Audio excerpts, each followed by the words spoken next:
Back in January 2004 is where the story starts, and that's when my husband Nick comes home and interrupts what I thought we were living our perfect little Disney version of a perfect life, and comes home and rather than telling me how he conquered the business world that day, instead proceeded to tell me how he got fired, exactly what to do. I was a straight A student, went to a great school, and by Monday, because she's just going to tell me what to do, and I'm going to do it really well, everything will be perfect. And it didn't matter the subject. Why was all I heard from her. And one day, I actually noticed that she's starting to take notes. And when at that point I asked her, why are you taking notes? She proceeds to tell me that she thinks everything I'm going through in this first month, of my crisis, is going to make a great book one day. I can multitask. I didn't understand what her problem was. I mean, she neglected to tell you she's got a degree in theater. As you probably picked out in the book, every time I started to say something to her, she got very theatrical. So at least she used that degree. But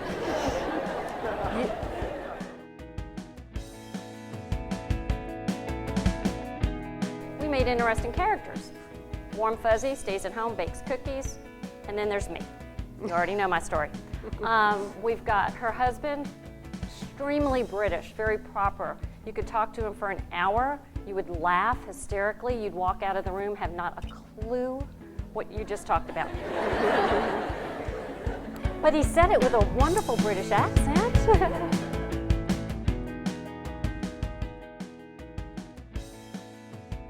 So I called the editor from the book, and I said, can you go through this proposal when we're done writing it? Because if I'm sending it to like an official agency in the state, I want to make sure it's grammatically correct, punctuation, etc. She said, not a problem. So it's probably a few weeks before it's due and I start writing it. Well, 15 pages turned into over 150. All is good because I call her and go, okay, I've got this document. Can you review it? And she said, I don't have time. I went, now what do I do? I went to the English teacher at Kip Houston High School. I asked him to please review it. I've never seen so much red ink in my life. It came back, circles, exclamation marks, underlining. Any of you ever get a paper that looked like that? Okay. Some of it was because we used contractions, but not all of it. I will tell you here and now, when I was in school, I loved numbers. Because I always thought of it as dollars. It was never when I was a kid, apples and oranges, it was dollars and dollars. So I was always comfortable with math and with numbers. I never thought I would need English. I never thought I would need punctuation. You don't punctuate the decimal points there, you're done, you know? And I didn't pay enough attention. And here I am, 50 plus years old, regretting it, going back to an English teacher asking him to explain it. I cannot overemphasize the importance of those basics. We were excited when the state approved us, but we're more excited that students like us. Now, because I shouldn't probably say this, I don't really care about the state, but if we can make a difference to you, that will make a difference to your families, to your communities, then to the state, and then to the country.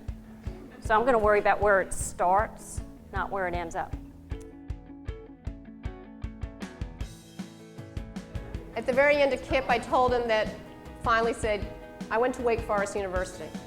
They were all very impressed. I said, almost on a full scholarship, even more impressed. I said, you know my story. Still impressed? No, maybe not. I said, where do you think she went to school? Harvard, Yale, Dartmouth, Oxford. I said, how about Wilkes College? They look at me like you're looking at me. I said, it's in Wilkes-Barre, Pennsylvania. That'll help you. They look at me like you're looking at me. I said, it was a small school. I said, the difference is I went to the bumper sticker school, but I went as continuing education. So I continued to get good grades, continued to do well, but I didn't really think about what I was going to do with it. It was a goal. She, on the other hand, went to a school you've never heard of, but she went with focus and purpose, and I think you know, one Ferrari aside, what she's done with her life.